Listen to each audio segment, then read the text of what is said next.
Hello छात्रों, आप सबका आपके अपने यूट्यूब चैनल इंग्लिश युग 24 में स्वागत है। छात्रों, आज हम लोग ए टाइगर इन द जू के MCQs क्वेश्चन का अध्ययन करेंगे।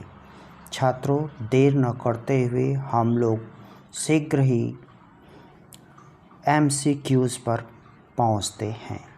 तो छात्रों, आप लोगों के समक्ष MCQs का पहला प्रश्न आ चुका है, जिसमें लिखा गया है। पहला प्रश्न, the poem draw a contrast between. यह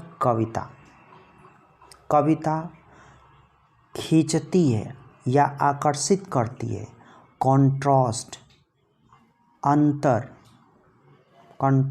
अंतर या तुलना, बिटवीन मतलब दो के मध्य। पूछा जा रहा है कि इस कविता में दो जानवरों, व्यक्तियों के मध्य में जो अंतर बताया गया है, हमारा ध्यान आकर्षित किया गया है, वह कौन कौन से दोनों है। तो ऑप्शन अब देख लेते हैं, प्रश्न समझ में आ गया होगा आप लोगों को। Option A, animal human beings, जानवर और मानव। Option B, tiger in the zoo, tiger in the forest, चीता या बाघ, जंगल का बाघ, या फिर चिड़ियाघर में जो बंद बाघ रहता है वो। किन दो जानवरों में या व्यक्तियों में या वस्तुओं में अंतर बताया गया है इस कविता में, हमें ये जानना है। ऑप्शन सी, टाइगर इन अ जू, चिड़ियाघर का टाइगर बाघ, और ह्यूमंस मानव। ऑप्शन डी, ह्यूमंस मानव, टाइगर इन फॉरेस्ट, जंगल का बाघ। तो बताइए छात्रों, तो बताइए इस प्रश्न का राइट आंसर क्या होगा। मैं देख रहा हूँ कुछ लोग सही बता रहे हैं। तो इस प्रश्न का राइट आंसर है ऑप्शन बी, टाइगर इन अ जू या टाइगर इन द फॉरेस्ट। इन्हीं दोनों में अंतर बताया गया है कि टाइगर इन द जू चिड़ियाघर का बाघ और फॉरेस्ट के बाघ में अंतर बताया गया। अब हम लोग अगले क्वेश्चन पे चलते हैं छात्रों। क्वेश्चन नंबर 2, जो आपके मोबाइल स्क्रीन पर इस प्रकार है। What has been personified in the poem? इस कविता में पूछा जा रहा है क्या चीज़ पर्सनिफाइड किया गया है, अर्थात मानवीकृत क्या किया गया, मानव के रूप में किसे प्रस्तुत किया गया। ऑप्शन ए, टाइगर बाघ को। ऑप्शन बी, फॉरेस्ट जंगल को। ऑप्शन सी, जू चिड़ियाघर को। Option D, all the above सभी को। तो बताइए इस प्रश्न का राइट आंसर क्या है। इस प्रश्न का राइट आंसर है ऑप्शन ए, टाइगर। टाइगर को यहाँ दो रूप में प्रस्तुत किया गया, एक टाइगर जो जंगल में है और एक टाइगर जो चिड़ियाघर में है। नेक्स्ट क्वेश्चन, प्रश्न नंबर 3, name the poetic device used in the line in his quiet rage. पूछा जा रहा है कौन सी पोएटिक डिवाइस यूज की गई है कविता के इस लाइन में, उसका क्या नाम है। कविता का पहले अर्थ समझ लें। इन हिज अपने आप में, क्वाइट शांत, रेज गुस्से में। कहा जा रहा है कि शेर गुस्से में होते हुए अपने गुस्सा को कंट्रोल करके शांत है। मतलब गुस्से में है और देखने में कैसा लग रहा है, शांत भी है और गुस्से में, अर्थात दो मानवीय स्वभाव एक साथ उपस्थित हो रहे हैं। तो ऐसे में वहाँ पर कौन सा अलंकार होगा?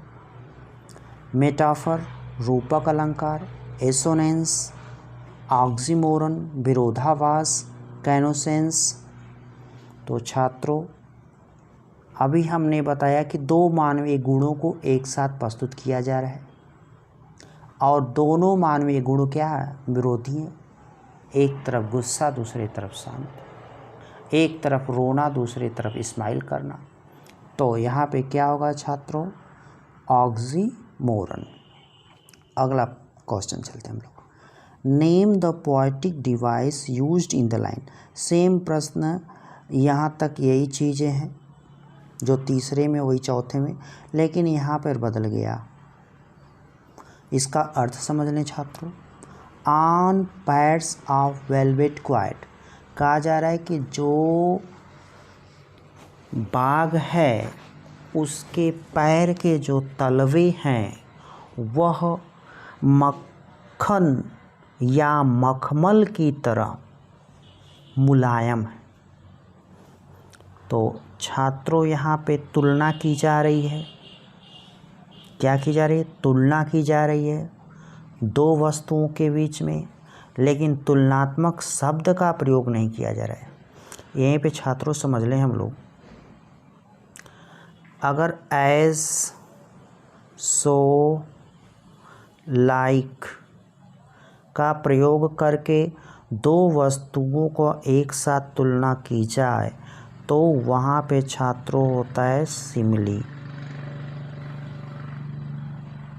ये अलंकार होता है, ये पोएटिक डिवाइस होती है। अगर छात्रों दो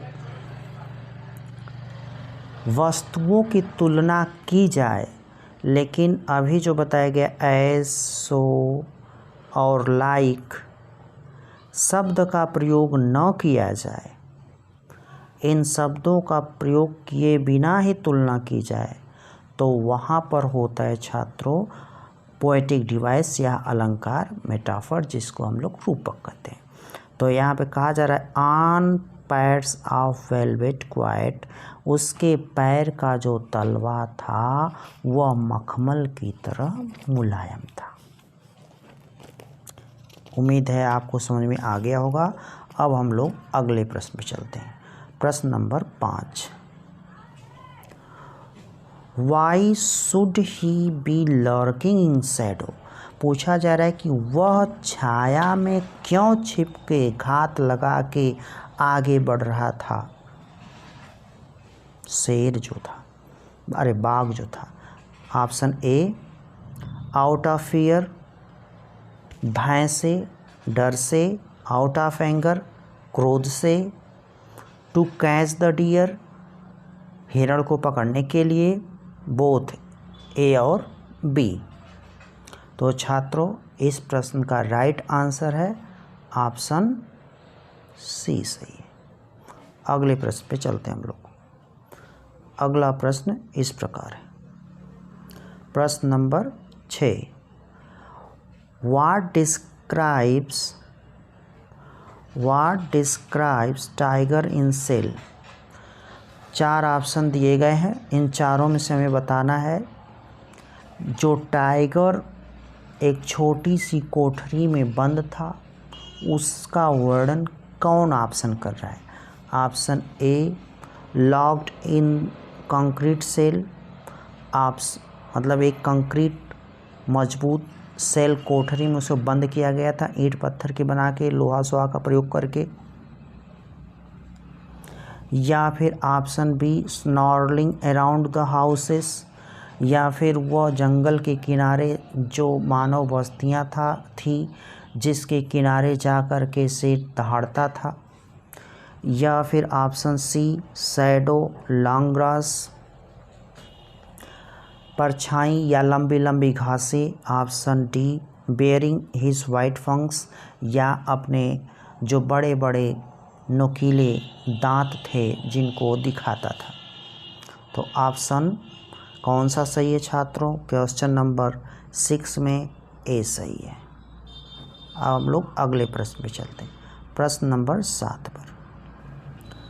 bye ignoring visitors by ignoring visitors, what is the poet trying to say? पूछा जा रहा है कि by ignoring visitors, जो दर्शकगण वहाँ जाते थे चिड़ियाघर में शेर को देखते थे, शेर उनको देखना पसंद नहीं करता था, इग्नोर करता था। तो कवि इससे क्या कहना चाहता है? Option A, tiger know his power is restricted, tiger जानता था कि उसकी शक्ति को बाधित कर दिया गया। Option B, there is no use of showing rage, शेर बाघ ये जानता था कि अब मैं तो पिंजड़े में बंद हूँ, अपनी शक्ति का या गुस्से को दिखाकर मैं कुछ नहीं कर सकता। Option C, he is less terrorizing because of the case, बताया जा रहा है कि जो पिंजड़ा था उससे वो शेर ज़्यादा आतंकित नहीं था। या option D, all the above. प्रश्न नंबर 7 में छात्रों देखा जाए तो इसका राइट आंसर आ रहा है ऑप्शन डी। इसका राइट आंसर है ऑप्शन डी। प्रश्न नंबर 8 देखते हैं छात्रों हम लोग। What does the tiger hunt here the water hole, जो पानी का एक तालाब था जंगल में, से बाघ वहाँ पर किसका शिकार करने के लिए गया था? ऑप्शन ए, लायंस, शेरों का। ऑप्शन बी, एलिफेंट्स, हाथियों का। ऑप्शन सी, डियर, हिरण का। ऑल द एबव, सभी का। तो छात्रों इसमें किस 8 में कौन सा ऑप्शन सही है? तो 8 में डियर का। अब प्रश्न नंबर 9 चलते हैं। 9 देखते हैं हम लोग। कहा जा रहा है कि what is tigers attitude towards visitors, जो दर्शकगण बाघ को देखने के लिए जाते थे, बाघ का कैसा दृष्टिकोण उनके प्रति होता था, ये प्रश्न में पूछा जा रहा है। ऑप्शन ए, लविंग, प्रेम का स्वभाव देता था। ऑप्शन बी, हेटिंग, घृणा करता था। ऑप्शन सी, इग्नोरिंग, इग्नोर करता था, मतलब ध्यान नहीं देता था। ऑप्शन डी, थ्रेटनिंग, उनको धमकियाँ दिया करता था। तो इस प्रश्न का राइट आंसर बताइए छात्रों क्या होगा? मैं देखना चाहता हूँ कि आप लोग इसका क्या उत्तर देते हैं। तब तक जो लोग हमारे चैनल को सब्सक्राइब नहीं किए हैं वे लोग हमारे चैनल को लाइक करें, शेयर करें और अपने दोस्तों में सब्सक्राइब करें।